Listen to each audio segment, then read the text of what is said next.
Fire signs, tignan po natin kung ano yung mensahe para sa iyo ngayong araw. Keep in mind po na ito ay general reading lamang, so hindi po lahat ay makaka-relate, so be open-minded. Sa mga hindi pa po nakasubscribe dito sa ating channel, please subscribe na po kayo and palike na din po ng ating video. At sa mga nais naman po mag-avail ng ating private readings ng ating Evil Eye Amulet at ng ating Yar's Bracelet. So ito na lang po yung available natin na Evil Eye Amulet. So if you are interested, message lang po kayo sa ating Facebook page or sa ating email. Sa Pinas lang po ako nag-ship as of now. Okay? So tingnan po natin kung ano ba yung mensahe para sa iyo. Mensahe po natin, Spirit Guide. Okay? So we have neglected and unsatisfied. Okay? So pwede po na you feel na fire signs. Pwede yung iba sa inyo, you feel na kulang yung binibigay po ninyo. Feeling ninyo na you are not enough. Kahit saan man po yung aspect ng life ninyo, parang feeling mo hindi ka talaga masaya.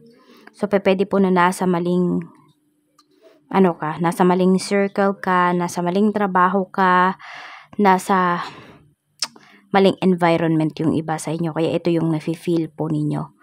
Ayan. Sabi nga, I failed to give you what you need. I wasn't happy the way things were going. So, hindi kayo masaya. Kasi alam nyo naman sa sarili ninyo na kung binigay nyo ba yung 100% ninyo or hindi. Nagtipid ba kayo sa mga actions na ginawa ninyo nitong mga nakakaraan? Or alam mo sa sarili mo na 100% yung binigay mo dun sa tao na yon, yet pinagsawalang bahala ka pa rin niya. Yet, hindi ka pala niya na-appreciate. So, tignan natin pagdating naman sa family. Some of you, pwedeng sa family members nyo naman po yan. So, cut lang po natin ito. And proceed na po tayo sa ito. Sa family, we have chaser. Okay. So, pwedeng sa family. Ayan. Meron dito. Pwedeng lagi siyang naghahabol. Okay? Pwede po na late ba laging nagigising itong isa sa family members mo. Tapos kapag meron kayong pupuntahan, ako nagmamadali siya lagi. We have self-love. Okay? So meron naman dito sa family member mo kung dati in love, ngayon natauhan na po. Pwede rin ikaw yan.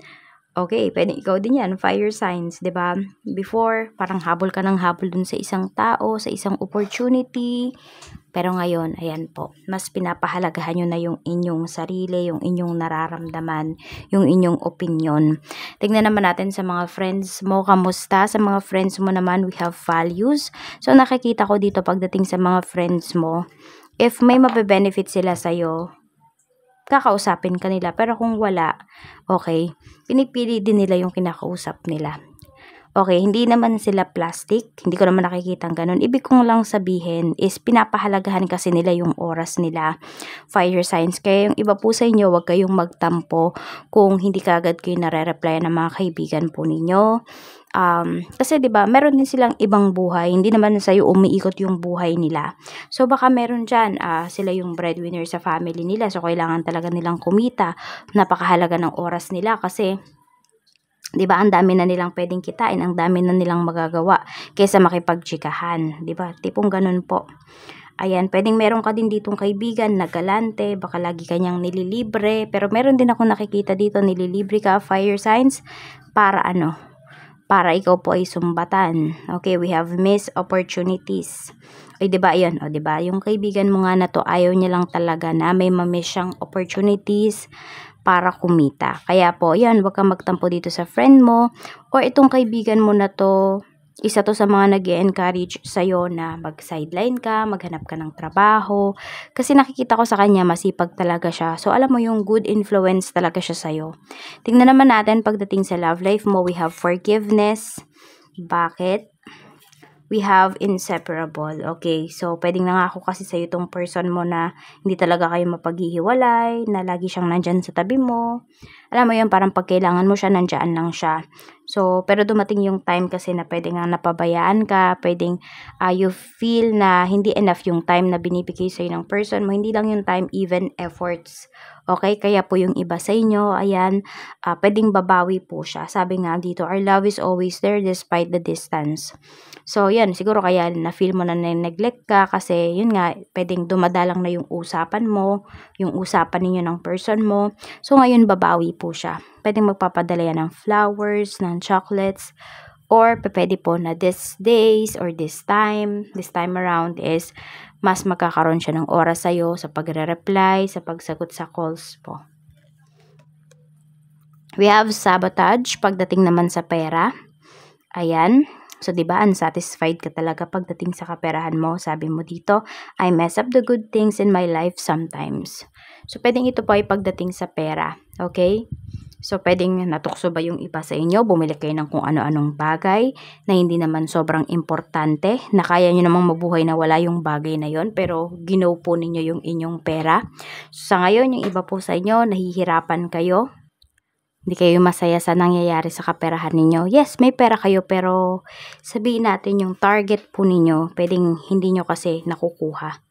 Ayan po, feeling mo wala ng pag-asa. Alam mo din yung iba po sa inyo, bakit din? Okay, kasi ang dami yung responsibilities. Kaya you feel na parang ginulo mo ba yung schedule nyo, ginulo mo yung budget ninyo. Ayan, meron dito. Pwedeng may nagpagulo ng budget po ninyo. Hindi ko alam kung may pinahiram ka ba ng pera, or may binili ka nga ng mga gamit, mga pagkain na alam, sabi ko nga sa'yo, kaya mo or kaya nyong mabuhay na wala yon, pero pinush mo pa rin. Ayan po. So, meron naman dito, pwede na dahil, kunwari, baka anak po ninyo yung nagpabili, or pamangkin po ninyo, or kapatid po ninyo, hindi ninyo matiis. Ayun, kaya feeling mo, ayun, nagulo yung inyong budget ngayong araw or ngayong buwan na ito. So, tignan pa po natin ano pa yung mensahe pagdating naman po sa iyong career. Sa career, we have escape and we have habits. Okay, pagdating dito sa trabaho, hindi ko alam kung nag-undertime ba yung iba sa inyo, fire sign these days. Ayan, pwede kasi na may hinahabol kayo dito na iba pang opportunities, or merong tao dito na parang nagpapa-VIP po sa inyo. Ang nangyayari, kayo yung nag-a-adjust ng oras towards this person. Okay, para ma-meet mo yung taong to. Pwedeng ito, pagdating yung iba sa inyo, pwedeng karelasyon nyo to. Or could be a friend na pwedeng sabi niya, tutulungan niya kayo. Tapos ang nangyayari, ayun, nag-undertime ka. So, parang meron ako nakikita dito, pinapaasa po kayo pagdating sa career na gusto ninyong makuha. For some of you naman po, ayan, pwede na may nag-shortcut dito pagdating sa inyong trabaho. So, kung hindi kayo nahuhuli, okay lang. Diba? Sabi nga, work smarter than harder. Tignan natin kung ano pa yung mensahe para sa'yo. Okay. Ano po ang mensahe, Spirit Guide? Pagdating sa negosyo, we have overwhelmed. Okay. Ang ganda ng negosyo mo dito. We have runner. So, sobrang busy nyo po talaga these days pagdating sa inyong trabaho, pagdating sa inyong negosyo. So, tuloy-tuloy po yan. Tuloy-tuloy yung magandang kita po ninyo ngayong araw na ito. So, ayan o. Tignan pa natin. Time. So, baka kulang kayo sa time. Ayan po. O, parang meron kayong hinahabol na mga pa-orders dito.